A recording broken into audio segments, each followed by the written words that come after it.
Welcome to Meditation Monday number 3. I'm actually hoping that I'll be able to keep this up and have it happen for as long as possible, because even beyond wanting to manifest the Kenya that we want, I feel like meditation is a tool that can be used for so many different things.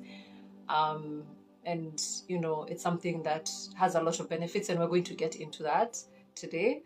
So I'm hoping that even in having these meditation Mondays, I inspire some people to be able to form a meditation practice as well.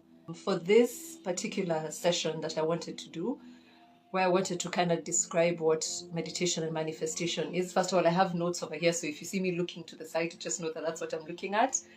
But I wanted to do this because I think it's so important to always know why you're doing something, and to get on the same page, to understand exactly what it is that we're doing. And also because when I started this, obviously I had a very specific intention that I wanted to see through, and there's something very specific that I'm creating with this as well. So I just wanted to share that with you guys, and hopefully if I'm able to, I'd actually want to edit the beginning section of this and have it on my page and my YouTube channel, just so that everybody who's joining Meditation Monday can know exactly what it is that you're getting into. So I'm going to start with kind of defining what meditation is, what manifestation is, how I think that these tools can actually help us in the place that we're at as a country. So meditation is basically putting yourself in a state where you're observing yourself.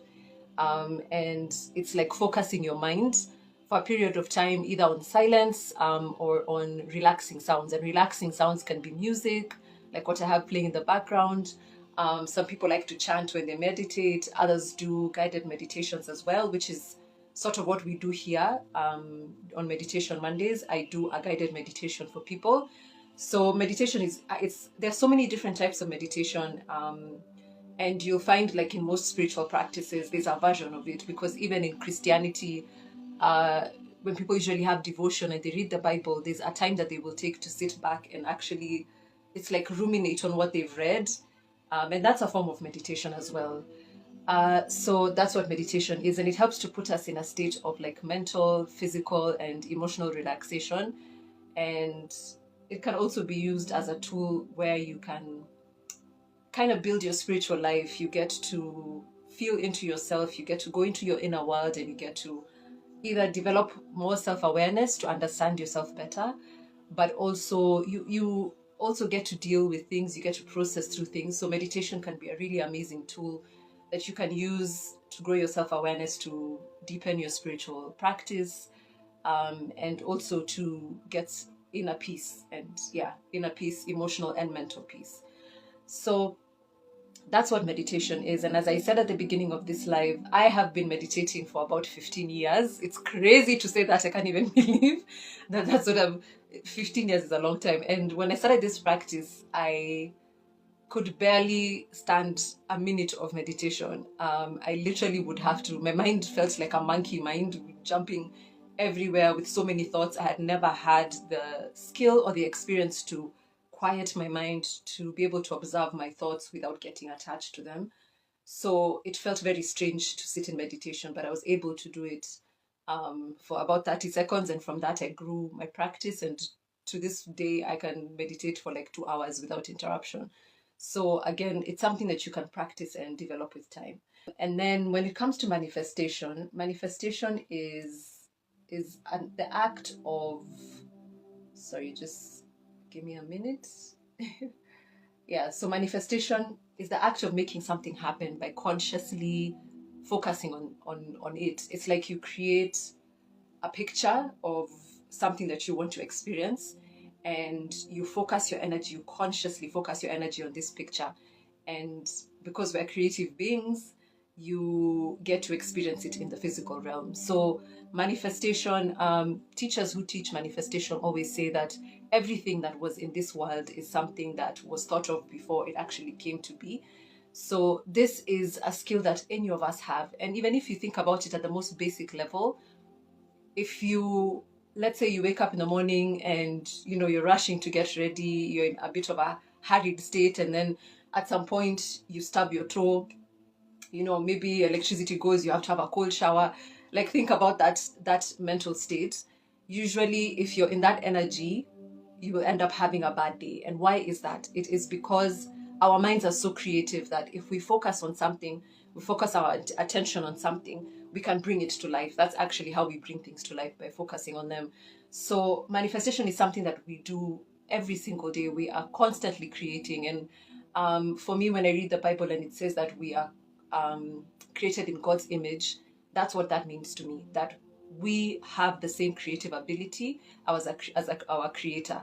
And so manifestation is just basically the act of putting this creative energy to use and bringing forth experiences that we want to have in our lives.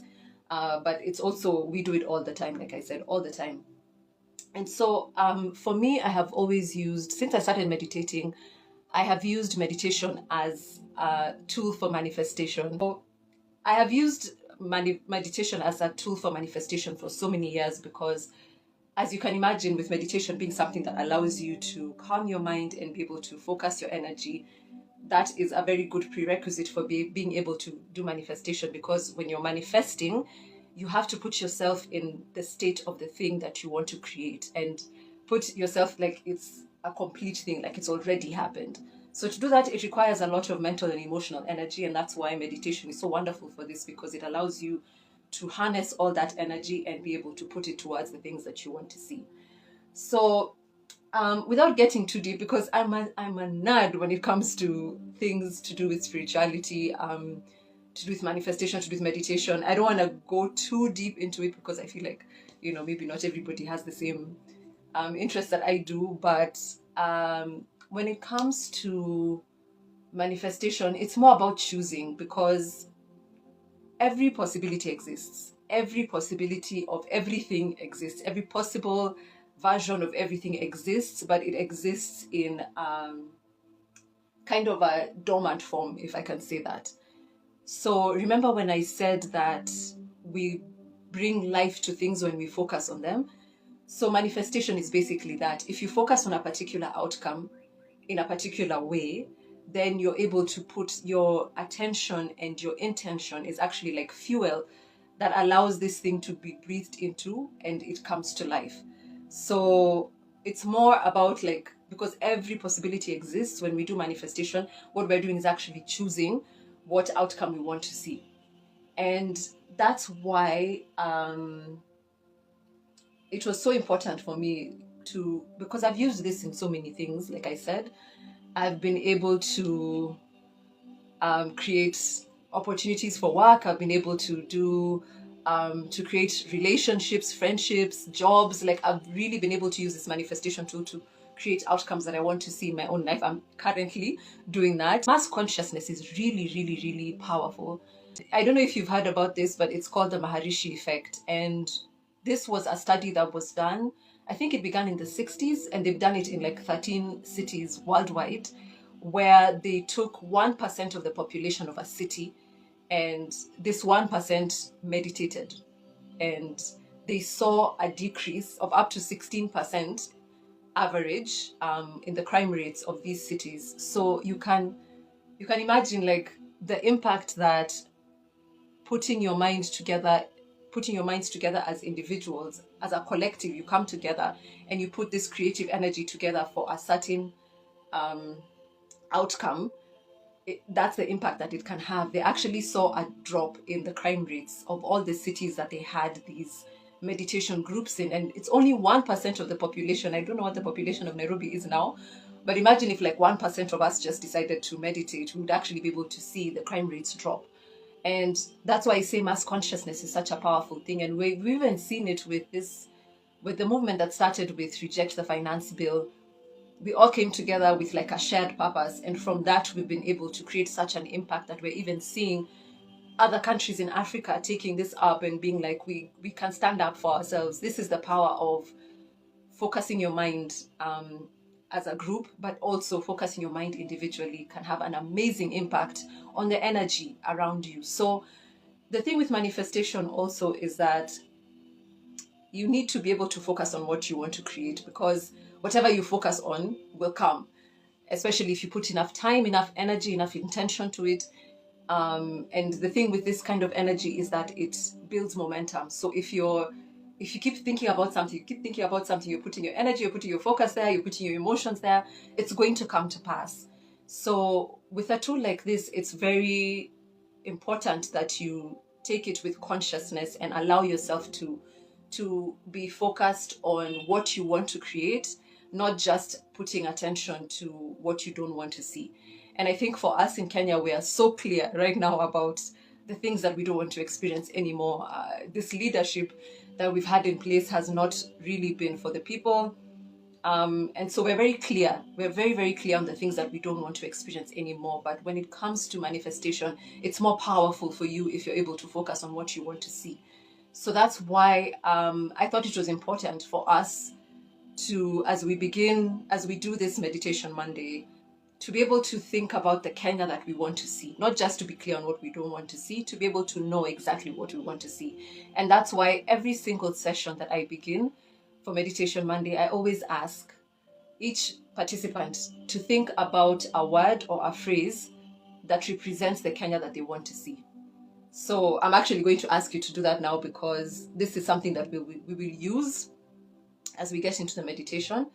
So just think about it, like what word or phrase to you represents the Kenya that you want to see.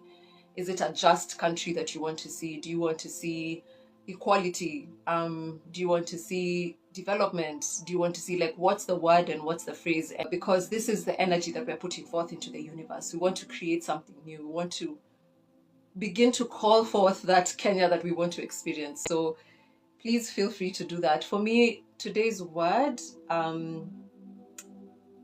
is free. For me, free. You know, if you are alive and conscious in 2002 into 2003, then you know the energy shift that happened in Kenya around the time when Moi was coming out of power and Kibaki was coming into power, and it was the NAC coalition, and there was so much positive energy at that time. I wasn't old enough to vote, which made me sad because I was so excited. I was just like, oh my gosh, things are changing.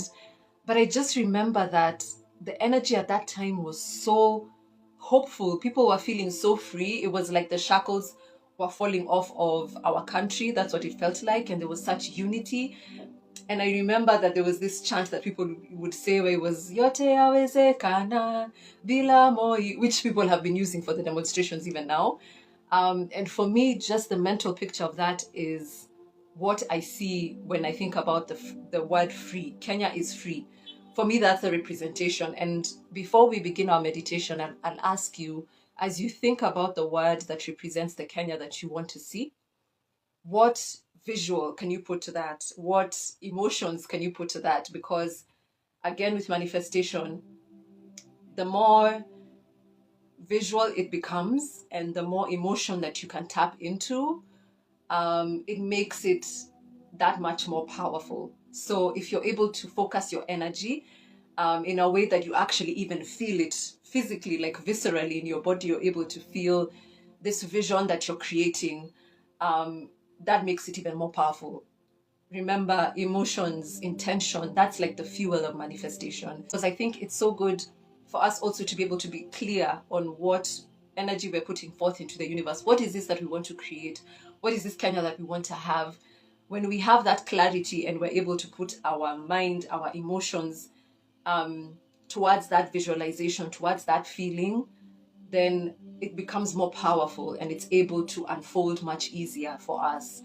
And, you know, we may not, the thing that I love about manifestation is that one way or another it's going to come to pass. And I say this as someone who has used it so many times in my life. There was a day, like I think last week or something, and I was doing something so simple that I hadn't been able to do for a long time, but I remembered that this is something that I had manifested maybe like 2 years ago. And that's the beautiful thing. It's like when you put forth this energy into the universe, you know, the Bible, there's a verse that says, my word will never return to me void. I'm quoting the Bible a lot these days. I wonder what's going on. But you know, and I gave up church. This is very interesting. Anyway, that's besides the point. So when you speak your word into the universe and when you put it, please remember intention, attention, and feeling. When your words have intention, when your words have attention, you're focusing energy on it.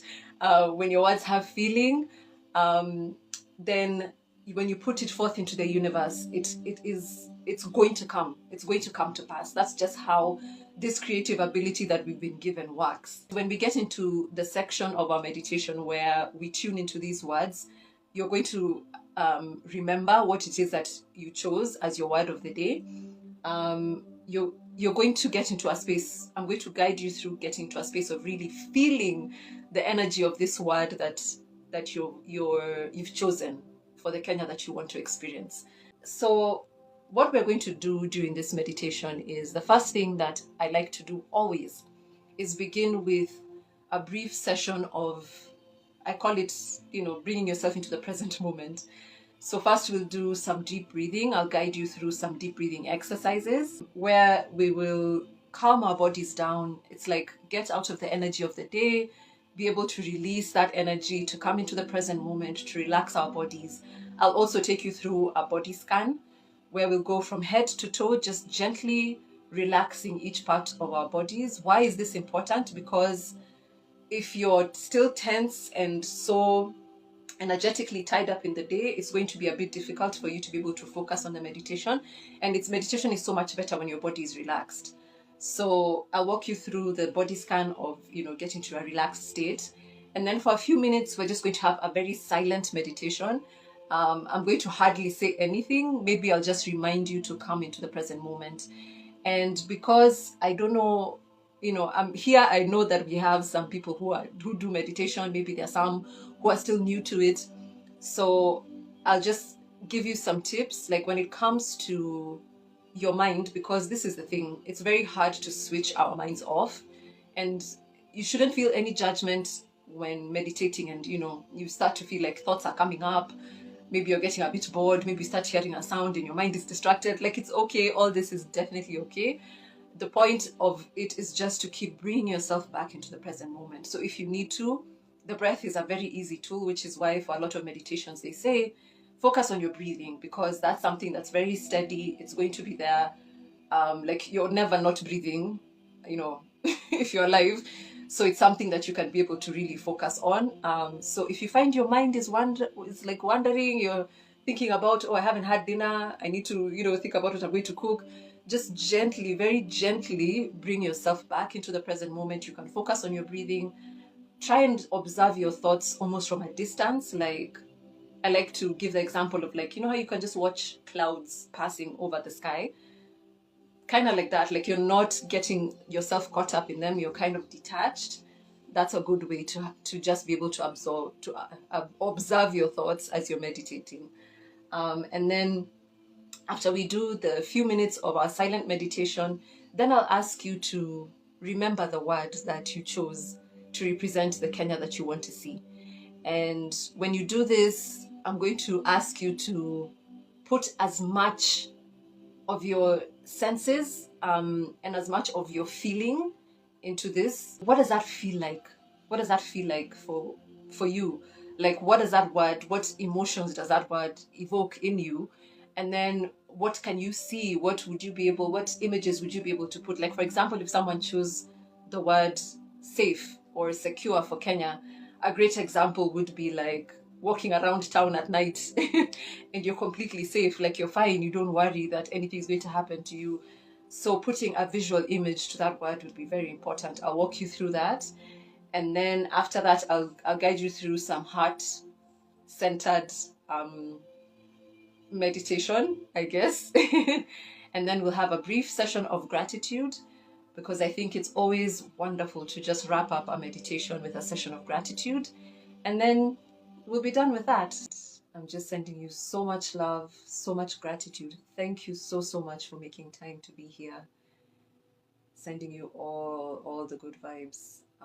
May your week be wonderful. May it be filled with gratitude. May you have an amazing time. And I really look forward to seeing you in the next meditation Monday. Next Monday, 7 p.m. as always. All right. Thank you.